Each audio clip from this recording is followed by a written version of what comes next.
Olá, gente, boa tarde. Hoje, quarta-feira, dia 2 de outubro, nós estamos aqui no YouTube, no canal à esquerda, para mais um bate-papo do meio-dia. Bate-papo que vocês já estão vendo pelo nosso convidado, é a continuidade do bate-papo de ontem, porque ontem estiveram conosco dois advogados muito importantes para falar sobre a situação do presidente Lula. Um foi o Fernando Fernandes, que participou boa parte do programa conosco, e o Rochinha, que por várias vezes, né, Rochinha, tentou entrar aqui para conversar conosco. E, aliás, estava todo mundo esperando a tua fala, porque o Lindbergh desde cedo dizendo, olha, o Rocha, ele é muito mais do que um advogado. Ele virou hoje a principal figura a estar do lado do presidente Lula, porque está com o presidente Lula todos os dias. Então, o que a gente quer nesse bate-papo é discutir, obviamente, as questões jurídicas, mas discutir também mais esse aspecto pessoal do ser humano Lula, que interessa a todos nós que estamos aqui do lado de fora, porque imagino que deva ser uma decisão, a decisão que ele tomou, uma das mais difíceis, muito duras, não só para ele, mas para a sua família, para todos aqueles que vivem ao seu redor, não é? Lindbergh está aí, de um evento para o outro. Hoje começam as manifestações, os atos no Rio de Janeiro, no Brasil inteiro, mas amanhã é o dia D, não é, Lindbergh, do grande ato em defesa da educação, da soberania. Então, olha, muito obrigada, viu, Rochinha, por entrar hoje novamente. Desculpa ontem não deu mesmo, mas era a sua internet que estava ruim, não era a nossa. Mas muito obrigada pela sua disposição de voltar aqui conosco hoje, tá bom? Beijão. E Lindbergh, vamos começar aqui o bate-papo. Vanessa, um abraço. Rocha, tudo bem, Rocha? Prazer estar falando novamente com você. A Vanessa já falou um pouco. Hoje é dia de mobilização e de paralisação nas universidades. Hoje e amanhã, dia 2 e 3. E amanhã aqui no Rio de Janeiro vai ter um ato, começando na Candelária às 16 horas, contra os cortes de educação e também pela soberania nacional.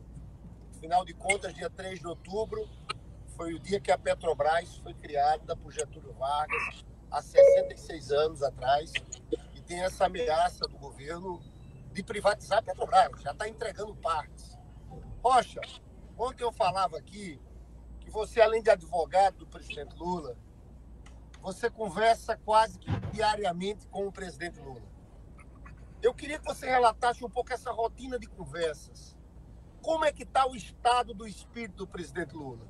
Depois a gente vai discutir o Supremo Tribunal Federal.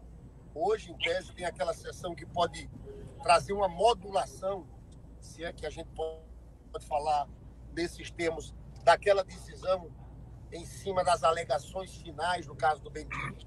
Mas eu queria começar você falando dessa tua rotina de conversas com esse grande brasileiro, Luiz Inácio Lula da Silva. Olá, muito obrigado pela oportunidade de novo, né? Um abraço a todos vocês. É o seguinte, o presidente Lula é um cliente sui generis, porque é um cliente com quem você tem que estar todos os dias. Né? O grau do ponto de vista técnico, o que eu digo é que o grau de bullying judicial a que ele está submetido requer que a gente esteja, eu pela manhã e o Manuel Caetano à tarde, todos os dias com ele para discutir detalhes. Todo dia tem alguma coisa diferente em algum processo, e são vários os processos, né? Muitos processos e investigações, e frequentemente a gente tem que estar lá, portanto, de manhã e à tarde, encaminhando essas coisas com ele. Lógico que, além disso... Rocha, você pode falar um pouquinho mais alto? Além disso, você tem que ter em conta que o advogado ele tem um viés, né, que vai além da questão técnica da advocacia. É o problema do amparo emocional do cliente, toda a questão psicológica, e é também papel do advogado fazer isso, né? E é o que nós fazemos todos os dias aqui. O presidente Lula chegou aqui bem-humorado há 1 ano e meio atrás, 9 quilos, né? Hoje ele segue bem-humorado e pesando 81 quilos. Né? Então ele é uma figura de uma disciplina extraordinária. Todos os dias ele faz exercício, anda na esteira, faz a musculação dele e aí se inteira do que está acontecendo fora e ler, muita leitura, né? Ele leu muito e ainda continua lendo, acabou de ler o livro da escravidão, do Laurentino Gomes. É um tema que ele tem que se dedicado muito, né? Que começou a despertar a curiosidade nele a partir da leitura daquele livro da Ana Maria Gonçalves, O Defeito de Cor, e a partir dali ele leu vários livros que falam um pouco da história do Brasil, e muito curioso em relação à questão da escravidão, que ele acha que o problema do Brasil está no DNA, né, da escravidão, né, que da não reparação, do não cuidado com os negros que foram libertos e jogados, a Deus dará, nos cantos das cidades do Brasil, e isso só cresceu de para cá. Então ele está muito focado na leitura disso e refletindo sobre isso. Mas do ponto de vista físico, ele está muito bem. Do ponto de vista psicológico, eu costumo dizer para todos que vêm aqui visitar o presidente Lula que o lado depressivo dele morreu no parto. Ele não tem o menor traço, né, de depressão, ao contrário, as pessoas que chegam lá para visitá-lo de cabeça baixa, assim, consternados, a primeira coisa que ele faz é logo dar uma injeção de adrenalina, de vitalidade, de ânimo na pessoa que entra lá, e a pessoa normalmente sai muito mais animada do que entra, porque ele realmente transpira, né, otimismo, transpira disposição de luta, transpira resistência, né? O Lula é o que a gente chama de um pessimista, um otimista desesperançado, né? Uma pessoa que sabe das dificuldades que tem, dos obstáculos que tem pela frente, mas é otimista sempre. Olha, Rocha, veja, a gente tem visto o presidente Lula de que forma? Você está com ele todo dia. A gente vê naquelas entrevistas que os jornalistas gravam as entrevistas e depois saem. Eu quero concordar com você, o presidente Lula está muito bem. Agora, o que move o presidente Lula, eu não conheço, não tenho assim uma vivência, nunca tive tão próximo a ele, mas do que eu conheço dá para perceber o que move o presidente Lula é a política, é a situação do seu povo, é a situação do seu país e como ele pode atuar para mudar essa situação. Isso é algo assim que sempre foi, não é, Rocha, muito perceptível. E para a gente, apesar do sofrimento, não só o sofrimento, é uma perda muito grande para todas as forças políticas estarem aqui do lado de fora e não poder dispor dessa capacidade de formulação do presidente Lula. Então é muito difícil. Agora, me diga, ele já tinha tomado essa decisão de não progredir de pena em decorrência dessa série de eventos que querem fazer, não é? Tornozeleira eletrônica, não poder ter contato com ninguém, ele sabe que é isso que virá. E por isso mesmo ele decidiu não acatar. Já tem tempo essa decisão dele? Olha, a minha percepção é de que essa decisão está tomada desde o dia em que ele decidiu vir para Curitiba, se submeter à prisão. Porque ele tinha alternativas, ele poderia ter se exilado em alguma embaixada, ido para outro lugar, teria acolhida, né, estaria preservado, e não fez isso, ele decidiu se submeter. Essa decisão dele de submeter à prisão resulta, primeiro, de uma crença de que as questões poderiam se resolver pelas vias institucionais, pelos recursos judiciais, né, dentro do Poder Judiciário. Essa crença está claro, né? Às vezes a gente vê alguém dizendo que o Lula está usando a justiça para outros propósitos políticos. Na verdade, ele está fazendo o que impuseram a ele. Ele está jogando o jogo, né? Então, essa é a primeira questão. Essa vinda dele para cá teve um pressuposto, que é o pressuposto de não se submeter a nenhum processo de humilhação, não participar de nenhum jogo que levasse ele a se violentar, né? Além do constrangimento de ser preso, né? Então, logo que ele veio para cá, quando no começo, a primeira vez que alguém cogitou de uma prisão domiciliar, a frase dele foi dita de que ele não transformaria a casa dele, a residência dele, numa cela de prisão.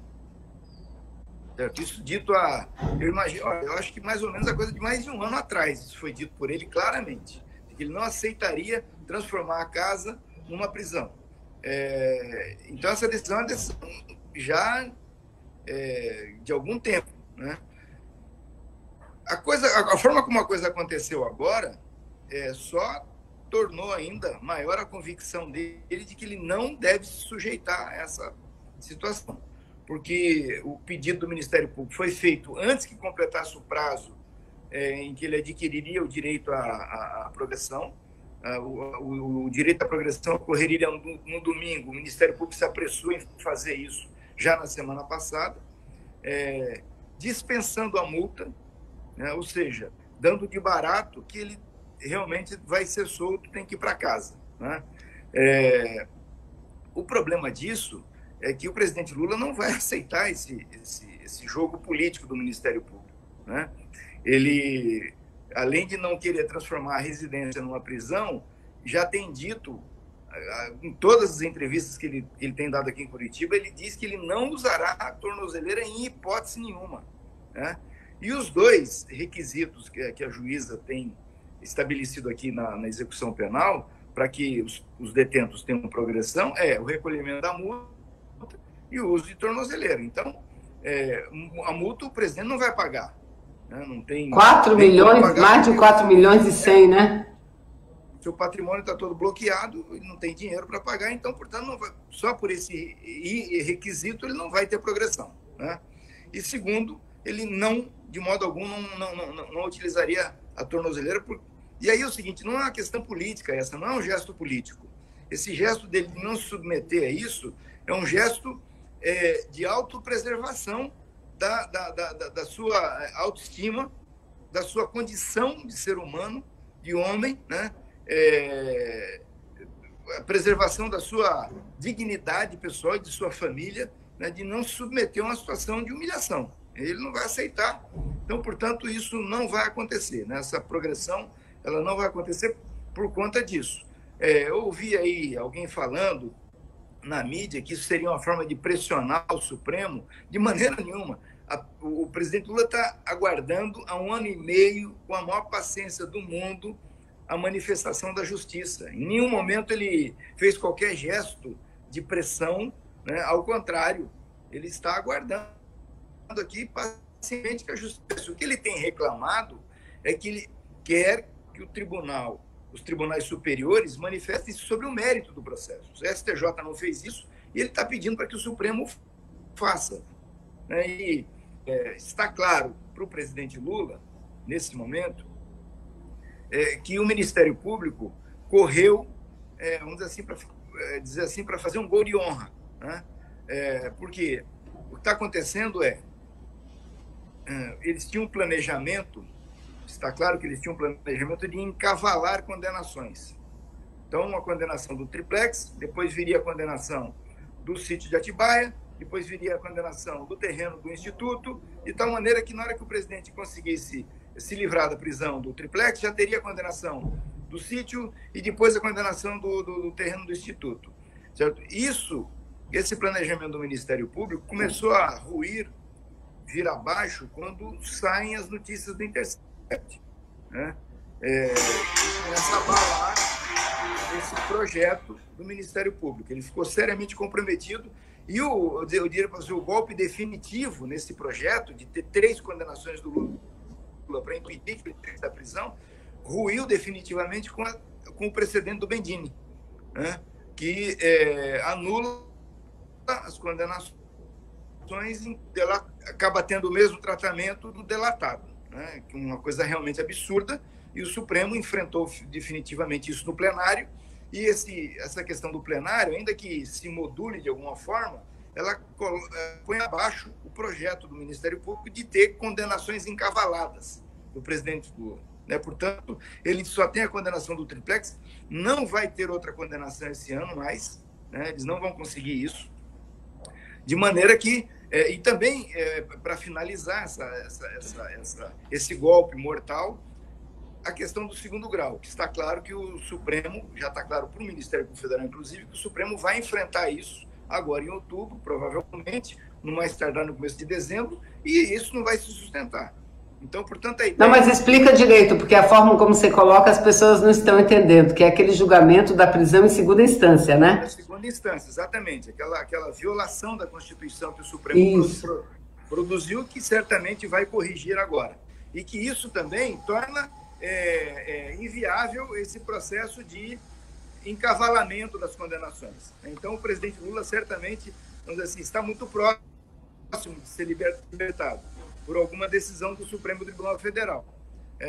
E isso fez com que o MPF, a Força Tarefa, tomasse essa atitude intempestiva, exótica, extemporânea, de requerer a soltura do presidente Lula para que ele possa cumprir prisão domiciliar. É isso que está acontecendo. E o presidente está muito tranquilo, muito ciente dos seus direitos, das suas obrigações e de quais são as possibilidades de cada ato que vai se desenvolvendo e ciente, sobretudo, né, de que isso tudo é uma questão política. Né, e ela foi bem resumida numa frase do procurador Dallagnol, que foi revelada pelo Intercept, de que a questão jurídica é apenas uma filigrana. Ô Rocha, Vanessa, diga. você sabe que essa decisão do presidente Lula, na minha avaliação, está tendo grande repercussão no meio do povo. Eu estou aqui no Rio de Janeiro, eu estou pegando táxi, tenho conversado com as pessoas. É uma decisão que mostra uma dignidade gigantesca, uma altivez. Inclusive, quando ele foi presidente da República, essa foi uma grande contribuição do Lula para o país, foi levantar a cabeça. Ele me conta, Rocha, já me contou, deve ter contado a você, que conversa sempre com ele, da primeira reunião que ele foi do G20. Ele e Celso Amorim. Chegaram lá, estavam todos lá. E na hora que o Bush chega, ele disse o seguinte, que todo mundo, os chefes de Estado, se levantando para receber o Bush. Aí o Lula olha para o Celso Amorim e diz, não, segura na mão do Celso Amorim, vamos ficar sentados. Na hora que a gente chegou, estava todo mundo sentado. De forma que levantaram todos, menos o Lula e o Celso Amorim. E ele conta dizendo que o Bush, o que o Bush fez? Se dirigiu diretamente ao presidente Lula, né? Que estava sentado e cumprimentou o presidente Lula. E ele falava isso para mostrar que nós temos que ter altivez. E o Brasil, naquele período, tinha isso com ele, como presidente da República. Então, esse gesto dele foi um gesto que falou muito, né? As pessoas que defendem ele, eu encontrei um taxista aqui que defendia ele, mas mostrando como ele foi corajoso, como foi um gesto de dignidade. Rocha, quais são os próximos passos daqui? Houve o pedido do Ministério Público, a juíza deu 5 dias para a defesa, né? E ela pode tomar uma decisão. O que você acha que vai acontecer? Se ela impor condicionantes, o presidente Lula tem o direito de se negar. Não é isso? Perfeito. Fala um pouco sobre isso. Bom, essa história que você contou aí, quem me contou foi o Celso Amorim. Quando esteve aqui, contou essa história que, quando o Bush entrou, todos se levantaram e o presidente se recusou a levantar. E aí disse ao Celso Amorim, olha, quando eu entrei aqui, ninguém levantou, por que eu vou levantar para ele? E ficou sentado. De fato, aconteceu isso. Agora é o seguinte, o presidente Lula, ele tem as características de um gênio, né? O gênio, ele é criativo, sempre, né? Por isso é que é gênio, e também é humilde, né? E por isso é que é gênio, né? Você não consegue confundir um idiota com um gênio.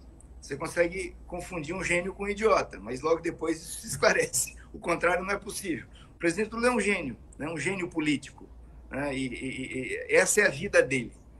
E, portanto, ele está absolutamente firme nesse propósito de não permitir que ninguém destrua a sua história, né? Ele já sabe que está na história e nós todos sabemos como ele está na história, né? Como o melhor presidente da história do Brasil.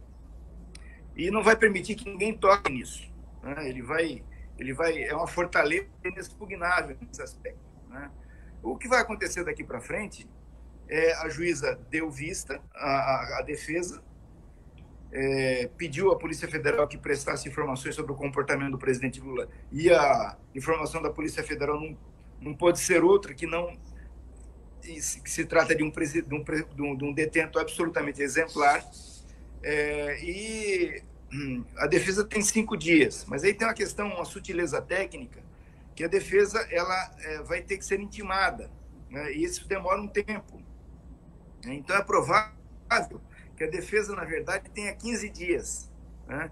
A manifestação da defesa provavelmente vai se dar passada a semana que vem, na outra semana, na semana do dia 20, né? E a defesa, de fato, vai refletir com toda a calma do mundo, vai usar todo o tempo que ela tem para poder se manifestar, né?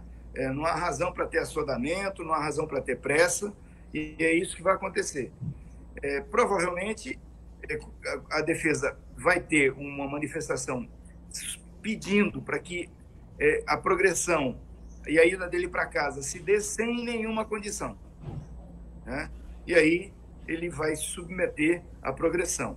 Se ela impuser o pagamento da multa e o uso da tornozeleira, como tem feito com todos os presos da Lava Jato aqui, é provável que, de fato, ele diga que, primeiro, não tem dinheiro para pagar a multa, e, segundo, ele considera a utilização da tornozeleira, para ele, no caso dele, não está falando de outros presos, mas no caso dele, um expediente ultrajante e humilhante, ele não vai se submeter.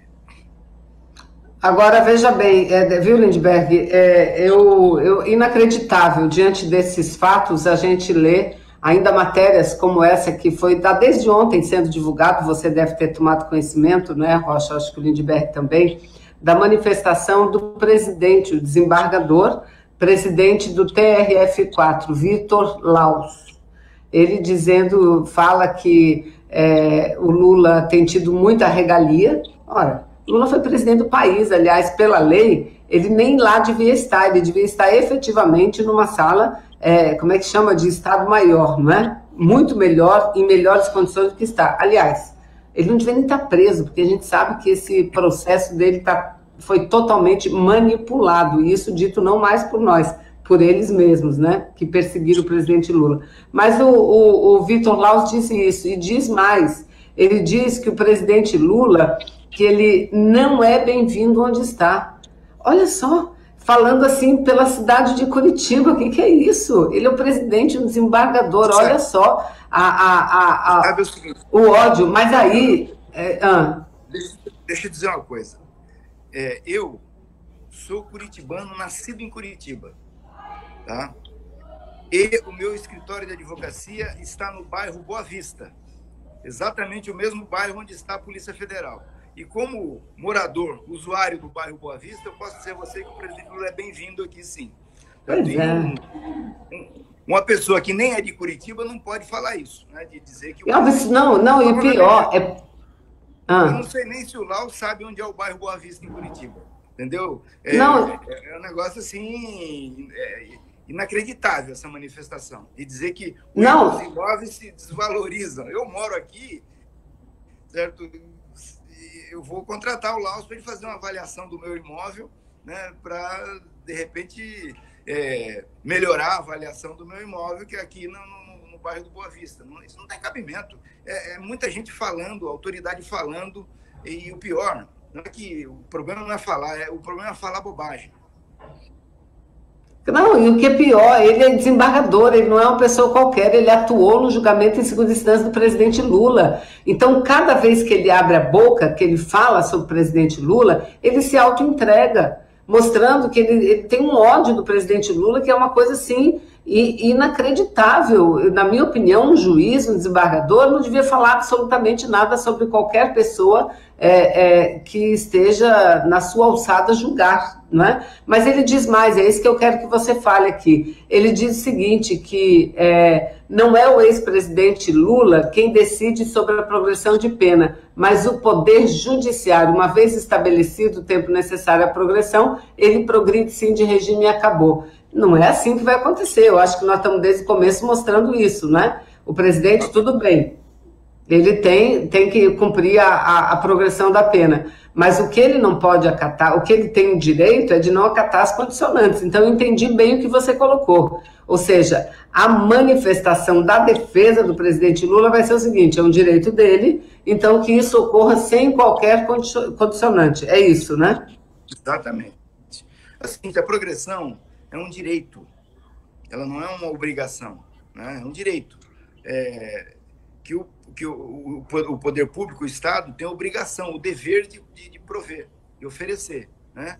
E cabe ao cidadão decidir se vai usar ou não esse direito, né? Dependendo das condições. Se as condições não forem inaceitáveis para ele, ele recusa, né? Então a justiça vai dizer, olha, o senhor pode ir para casa e tal, vai ter que se recolher às 10, ficar em casa até às 5 da manhã, não pode receber visita, tem que usar tornozeleira, enfim, as condições vão ser estabelecidas. Se o preso, certo, entende que não deve se sujeitar àquelas condições, não tem como estabelecer a progressão. Entendeu? Agora, assim, um belo dia, o Intercept revelou uma declaração do Dallagnol dizendo que garantia individual é coisa de capitalismo de compadrio. Se essas pessoas acham que garantia individual é isso, né? É muito lógico que eles pensem que podem fazer com o cidadão o que eles bem entenderem, né? As garantias individuais viram objeto de brinquedo na mão de quem decide. Agora, é óbvio que quem decide a progressão é o judiciário. Agora, isso não retira do detento a sua faculdade de se submeter ou não às condições que eventualmente forem estabelecidas. Rocha, como é que vocês vão explorar? Eu vi hoje no painel da Folha que a defesa quer explorar as contradições apresentadas pelo livro do Janot. Primeiro, no livro do Janot, ele relata uma pressão de Deltan Dallagnol e de outros procuradores para que o inquérito de Lula passasse à frente. Um inquérito que tratava de organização criminosa do PT. Depois fica revelado que o Teori Zavascki determinou que eles não podiam fazer uma investigação sobre a organização criminosa ao mesmo tempo do Supremo. E eles fizeram. Então eu queria que você entrasse nesse debate sobre o livro do Janot. Porque, para mim, é uma desmoralização completa de toda essa armação contra o presidente Lula. Mas de que forma vocês pretendem utilizar isso juridicamente? Olha, se as revelações do Intercept foram obtidas de maneira ilícita por quem ingressou no celular dos procuradores e capturou aquelas informações todas, dizer do livro do Janot, né? Então, aí agora você passa a ter uma prova, que é o material revelado pelo Intercept, e mais o livro do Janot. O livro do Janot é um depoimento válido, né? Que ninguém pode lançar qualquer tipo de vício sobre ele, e que a defesa, obviamente, o livro foi lançado no final de semana, então isso está sendo digerido, visto todas as informações. Você citou aí uma delas, que é essa questão do inquérito que apura a formação de quadrilha, de organização criminosa, que tramitava no Supremo, envolvendo várias pessoas parlamentares com prerrogativa de mandato, o PT, o partido político, e supostamente seria o presidente Lula o chefe, né? E o processo que tramitava em Curitiba era um processo relativo à lavagem de dinheiro, ao apartamento do triplex, né? O problema é que é uma complicação você condenar alguém por lavagem de dinheiro sem ter o crime antecedente, né? Que é a organização criminosa. Então, como a organização criminosa do PT ficou tramitando lá no Supremo, na relatoria do ministro Zavascki, a Força Tarefa de Curitiba não poderia investigar isso, que era um crime que já estava sendo investigado numa outra instância. E restava para eles, então, ficar só com o presidente Lula. Mas eles precisavam acenar com a possibilidade da organização criminosa para poder daí caminhar para a imposição do crime de lavagem de dinheiro. E aí isso explica a razão pela qual foi feito aquele circo do PowerPoint, né, que todos nós ficou famoso. Né, eles fizeram aquilo para justificar, então, o andamento, né, a finalização do processo da condenação do presidente Lula por lavagem de dinheiro em Curitiba. Esse é um dos aspectos que o livro revela. Há outros e serão, logicamente, explorados nos processos que estão tramitando do presidente, inclusive no Supremo Tribunal Federal, mostrando que aquilo que o Intercept está dizendo e que é a prova que serve para inocentar o presidente é corroborado em muitas partes, porque agora vem revelando o livro do Janot. Olha, deixa eu dizer o seguinte, viu, Lindbergh, nós temos que explicar para o nosso pessoal que está acompanhando a gente aqui que nós não estamos interagindo. Aliás, a gente tem essa grande falha de interagir muito pouco, mas hoje nada, sabe por quê? Eu estou sem celular, eu não estou conseguindo, e não consegui dividir a tela do computador, eu não estou conseguindo entrar nas mensagens que as pessoas estão nos mandando, então eu peço mil desculpas. O John está dizendo para você apertar no botão Open Chat. O Open Chat eu já apertei, ele disse que não era, eu apertei, ele disse que não era, e agora nem abre mais. Ela vai mandar ele vai mandar os superchats nele, tá escrevendo aqui. Ah, então aí ele mandaria o superchat, né? Agora me diga uma coisa, eu quero falar ainda sobre esse negócio do livro do Janot, mas porque o livro do Janot, ele já está rodando o Brasil inteiro através do WhatsApp. Eu mesmo já recebi de uns 30 lugares diferentes, não é? O presidente Lula já leu pelo menos os capítulos que diz respeito a ele, hein, Rocha? Ele já leu todo o livro. Do Janot ele já leu todo? Ele leu todo o livro. Na segunda-feira à tarde, ele já tinha lido todo o livro. Ah, então pronto. Então ele já deve estar preparando, ele já deve ter dado rascunho para você, o rascunho para o Zanin, de tudo que vocês têm que... Porque é ele que, na realidade, faz a defesa dele, né? Nossa Senhora, mas olha, é escandaloso. Ele está orientando a defesa. Está orientando a defesa e mostrando as partes do livro que tem que ser utilizadas.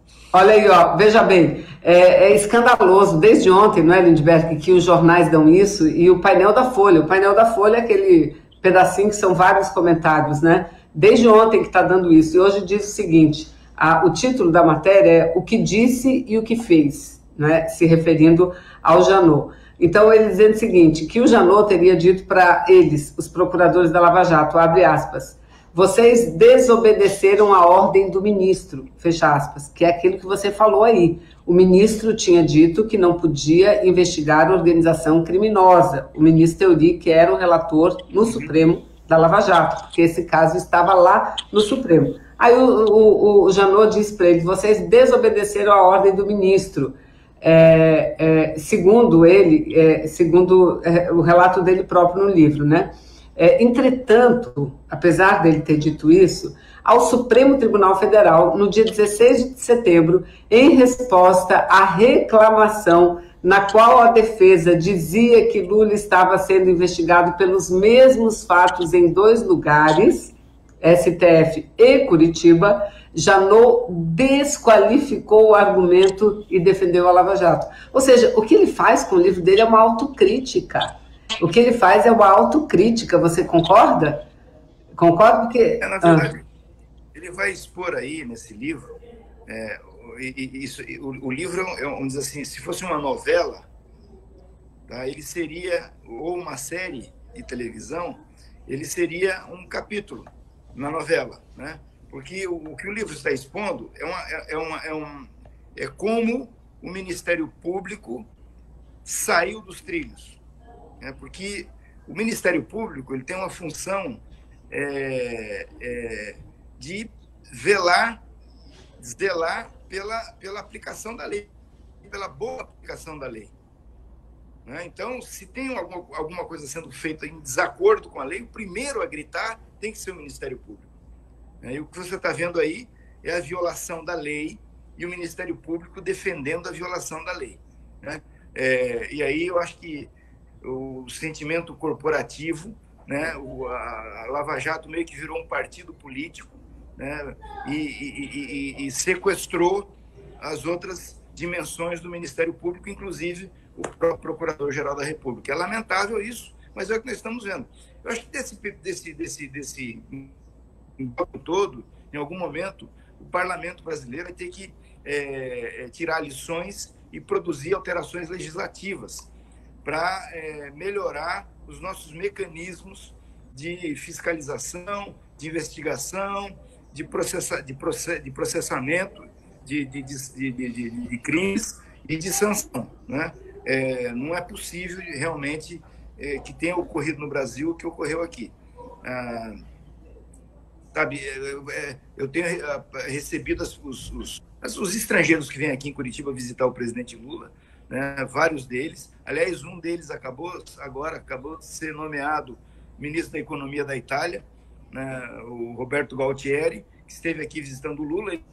Ele tem uma boa compreensão jurídica, ele era membro do Parlamento Europeu quando esteve aqui, e realmente ele dizia, olha, isso que nós estamos assistindo aqui, não tinha nem Intercept ainda, ele dizia, isso que nós estamos assistindo aqui não tem cabimento, em nenhum lugar de democracia ocidental isso é admitido, né?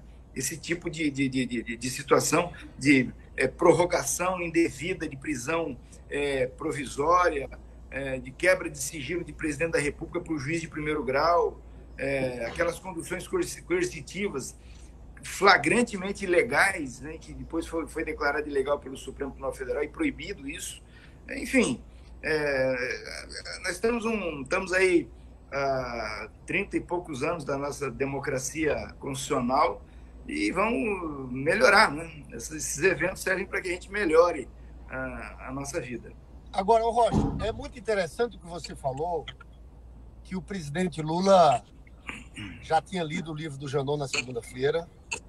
Esse aqui, de fato, é uma notícia nova, porque orientando os advogados, porque, veja bem, isso que saiu no painel da Folha hoje, saiu quase 6. Foram uma parte grande do painel da Folha, né, Vanessa? É quase metade. Quase metade do painel da Folha. Foi justamente pegando as contradições do depoimento do Janot com o que de fato aconteceu, mostrando a fragilidade do processo. Então você veja, Lula aí está lendo, anotando, conversando com os advogados dele, orientando. É muito interessante ver esse papel do presidente nesse momento. Vanessa, você quer continuar lendo esses trechos do painel? Não, eu acho que o principal, porque os primeiros trechos, eles fazem exatamente isso que o Rocha já colocou aqui. Eles explicam a situação, não é? Aquela reunião, não é? Na reunião que eles tiveram, aí o próprio Dallagnol e os colegas, eles pressionaram, mas pressionaram assim de forma, segundo o Janot diz, de forma absurda, querendo que ele, Janot, passasse o processo do Lula na frente dos outros. E ele disse, eu não vou passar na frente dos outros. E aí, nesta reunião, foi que ele teria chamado a atenção dos procuradores que eles não poderiam entrar na questão da organização criminosa, não é? E dizendo de forma clara, olha, isso já está lá no Supremo, não é? Só que... Pode completar. Não, está lá no Supremo. Não é apressar a investigação do processo do Lula, apressar a investigação do processo do PT, da organização criminosa, que estava lá no Supremo. Eles queriam que o Janot apressasse essa investigação no Supremo de organização criminosa para ela poder ficar parelha com o processo do presidente Lula, para você ter a condenação do PT ao mesmo tempo que tivesse a condenação do presidente Lula. E o Janot se recusou a apressar a investigação do PT, colocar o PT na frente, como ele fala, né? Eles queriam se recusou e ainda disse que os procuradores de Curitiba não poderiam entrar nessa questão do crime organizado, né? Eles entraram. E eles entraram e mostra que na hora H o Janot defendeu a Lava Jato. Defendeu a Lava Jato. E hoje, por que ele diz isso? Por que ele vem de livre e espontânea vontade e relata esse fato? Só tem uma explicação. Ele está vendo que pegaram pesado demais. Pegaram pesado demais, porque é um depoimento que se autodenuncia. Ele está se autodenunciando, o Janot. Diz assim, olha, chamou atenção. Os meninos lá, os procuradores, não obedeceram. Ele entraram com a denúncia, aliás, naquele PowerPoint, aquela coisa horrível, né? E ele, como diz o Lindbergh, ele foi lá e sustentou a ação dos procuradores de Curitiba. Talvez ele não esteja conseguindo dormir, sabe? Porque por mais que o presidente Lula esteja lá em Curitiba, preso, sem regalia, preso, o presidente, eu tenho certeza absoluta, tem consciência tranquila. Acho que o Janot e tantos esses procuradores não tem, não. Porque também não vamos esquecer, o Janot estava nessa de fazer palestra paga. Lembra um chat lá que teve entre eles, uma conversa? Entre o Dallagnol, aí ele pergunta se é pago, que tinha que ser pago, senão ele não ia dar palestra se não fosse pago. Olha, nós temos pouco tempo, mas um dia a gente vai discutir isso aqui, o papel de Janot nessa relação absurda, espúria, com o Departamento de Justiça norte-americano. Um dia nós vamos entrar e aprofundar mais isso. Mas como nós só temos 10 minutos, eu queria explorar o Rocha na decisão do Supremo. Está marcado para hoje uma reunião plenária do Supremo Tribunal Federal em que ia aparecer algum tipo de acordo de modulação daquele episódio do Bendini. Né? Como é que você está vendo isso? A Vanessa falou na possibilidade de não entrar em pauta hoje. Não, entrar em pauta, mas eu vi alguma coisa que eles não chegaram a um consenso que pode adiar. Consenso, mas pode ter uma maioria. O Supremo vai ter que ter cuidado pelo seguinte, o Supremo, a maioria foi uma maioria, nessa conjuntura que nós estamos vivendo, eu posso dizer a vocês que foi uma maioria larga. Significativa. 7-3 não é pouca coisa, e certamente seria 8 se o ministro Marco Aurélio tivesse participado, porque ele é, dos ministros todos, um dos mais garantistas que tem lá, né? Então nós poderíamos ter aí um placar de 8-3. Você não pode pretender pegar um placar, uma maioria dessa, de 7-3, certo? E fingir que ela não existe, né? Fingir que houve uma decisão dizendo que o delator não pode ser tratado como réu, porque de fato não é a mesma coisa, né? É um absurdo que alguém queira argumentar que o delator tenha que ter o mesmo tratamento do réu no processo e que o réu tenha que se submeter às mesmas condições do delator. O delator é alguém que já está colaborando com o Ministério Público, ele já deixou de ser réu. Ele passa, como colaborador, ele passa a integrar o mecanismo da acusação. Então não tem como ter o mesmo tratamento, né? Então a decisão do Supremo é absolutamente correta de anular aquele processo do Bendini e mandar de volta para que seja refeito. O que eles vão tentar fazer é uma modulação. E, de fato, é da tradição do governo brasileiro, do direito brasileiro, certo? De você não anular atos pessoais que não tenham gerado dano, prejuízo. Tá? Então, isso é possível. Está na lei, inclusive, é da nossa tradição. É um princípio em que você aproveita atos processuais, mesmo quando eles tenham sido irregulares, desde que não tenham causado prejuízo a ninguém. Tá? Isso é possível. Não, quando é que vai saber que não causou prejuízo? Uma condenação não é um prejuízo, ontem. Você examina caso a caso, certo? Por exemplo, no caso do presidente Lula, o sítio, certo? Já na primeira hora a defesa acusou isso, entendeu? Acusou e protestou que estava havendo prejuízo. Então, é provável que nessa situação o Supremo anule mesmo, né? E no caso do triplex, na minha opinião, é mais grave ainda. O depoimento do presidente Lula, o depoimento é o último ato do réu no processo. O depoimento do presidente estava designado aqui em Curitiba e foi adiado por uma semana.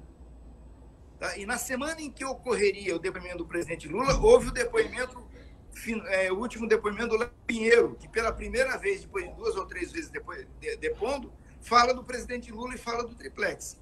Então, ocorre naquela semana, e na semana seguinte já foi o depoimento do presidente, sem que a defesa tivesse condições de ter acesso à forma e às condições em que foi prestado esse depoimento do Léo Pinheiro, e sem que o presidente Lula pudesse ter mastigado, deglutido esse depoimento do Léo Pinheiro, a ponto de ter condições de se defender dele. Entendeu? Então, a situação do triplex é mais grave do que a do sítio, inclusive. Há prejuízo, claro, né? Então, ainda que o Supremo module, tá, e dizendo que só vai anular nos casos em que houve efetivo prejuízo, não tenho dúvida que no caso do presidente Lula, no caso do sítio e do imóvel do Instituto, o prejuízo é claro. Aí foi Mas, Rocha, deixa eu te falar. Oportunamente. Rocha, você falou então do sítio de Atibaia e do triplex. Só que o que a gente está lendo nos jornais, eles estão dizendo que essa decisão só se aplicaria ao sítio de Atibaia e não ao triplex. Ela se aplica ao triplex por uma razão simples. E para mim é uma novidade isso, viu? É uma novidade isso que você coloca, Rocha, porque é isso que o Lindbergh disse. Ninguém está falando que isso se aplica também a essa condenação do triplex. Aquele depoimento do Léo Pinheiro já foi prestado no âmbito da negociação premiada. Entendeu? Ele prestou aquele depoimento já negociando. Eu vou dizer para você o seguinte, que inclusive, se você for pegar, os advogados já não eram mais os mesmos. Por quê? Porque o advogado que atendia o Léo Pinheiro não faz delação. Mas eles podem alegar formalmente que não existia delação ainda. Não que pode. Ele é um réu também. Não pode, porque se a defesa vai pedir o acesso a isso, eles têm que mostrar. Né?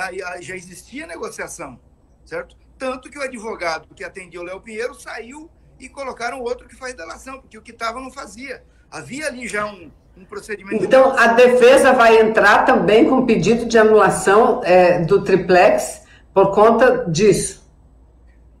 Disso e de outras coisas que aconteceram no processo. Né? Isso está lá no... Não, já tem o pedido de anulação por suspeição e falta de parcialidade do Moro, um monte de coisa. Mas seria um recurso novo ou seria algo a ser agregado a recurso que já tramita?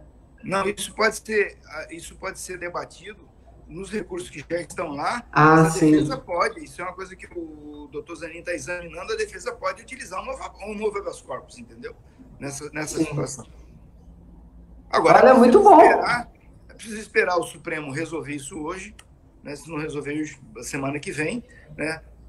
Nós estamos com a expectativa de que as coisas andem, os processos sejam pautados, e hoje já está claro, né, inclusive para o Ministério Público, tanto que ele requereu a liberdade para o presidente Lula aqui em Curitiba, a Força Tarefa fez esse requerimento, e está muito claro que o presidente vai ter que sair. Não tem como, essa prisão dele se tornou uma coisa insustentável.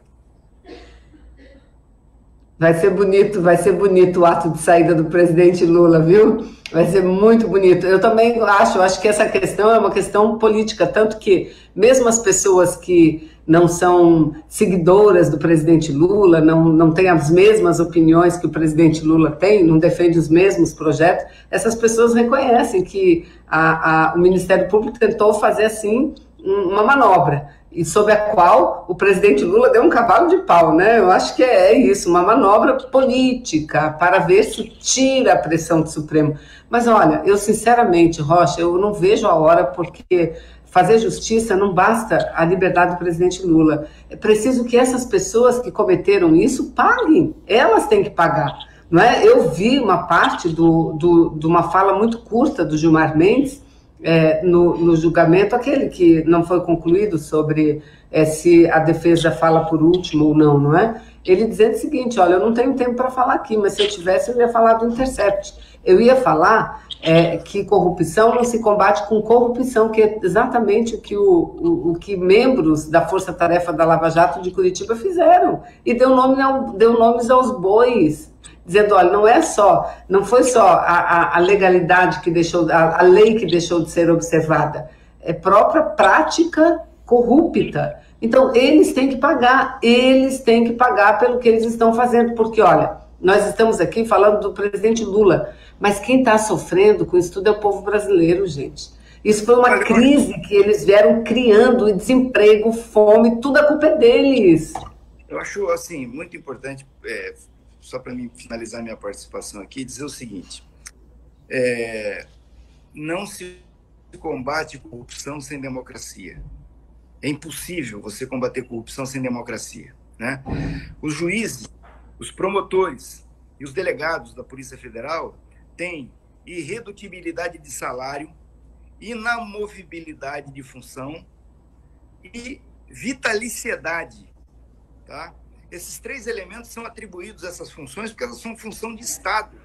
Isso só existe em democracia. E existe, a sociedade provê essas carreiras, dessas garantias, para que eles ajam com racionalidade, com independência, tá? Funcional. Então, não faz sentido nenhum acontecer o que aconteceu aqui, de eles imaginarem que vão acabar com a corrupção no Brasil atropelando a democracia. Certo? Isso é uma loucura, né? Não tem cabimento. A gente vê aí nas democracias ocidentais que a corrupção ela diminui à medida que você tem mais democracia e menos desigualdade social. Certo? Essa é a chave para você acabar com a corrupção. Se não acabar com a desigualdade social e se você fragiliza a democracia, você está apostando na anarquia, no caos e em mais corrupção. É um negócio esquizofrênico que aconteceu, viu? Inacreditável. Rocha, eu queria que você mandasse um abraço carinhoso para o presidente Lula. Diga que eu e Vanessa, a gente está com muita saudade dele. E diga a ele que amanhã, aqui no Rio de Janeiro, vai ter um ato em cima de temas que são muito caros ao presidente. A luta pela educação, os estudantes estão mobilizados no Brasil inteiro. Hoje, amanhã, estudantes, professores, funcionários nas universidades públicas. Então, amanhã vai ser um ato contra os cortes na educação, mas em defesa da soberania.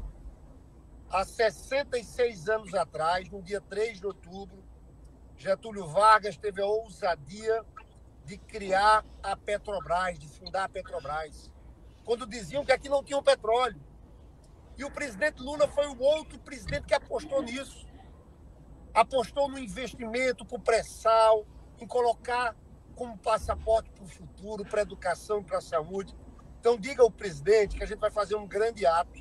O ato aqui no Rio de Janeiro vai sair da Candelária, a concentração é 16 horas, e a gente vai caminhar em direção à sede da Petrobras. Já está aqui Roberto Requião, já está no Rio de Janeiro, está vindo João Pedro Stedley, Gleisi Hoffmann, está vindo um bocado de gente, vai estar a Jandira Fegali, Marcelo Freixo, Glauber. Vai ser um ato muito bonito. Vai estar o presidente da Uni, a Uni que está ajudando na mobilização desses atos. Então, diga ao presidente que o Rio de Janeiro amanhã vai fazer bonito. Pode deixar. Logo mais eu vou estar com ele e vou transmitir o abraço dele. Bem apertado. Pode deixar. Um grande abraço para vocês. Valeu, obrigada. Olha, desculpa, gente. Desculpa aí, viu? O Carlos Alberto Veloso, a única coisa que ele mandou aqui para mim, o John, foi dizendo, ó, o Carlos Alberto Veloso está aqui, mas não sei o que falou. Desculpa, até amanhã, gente. Obrigada.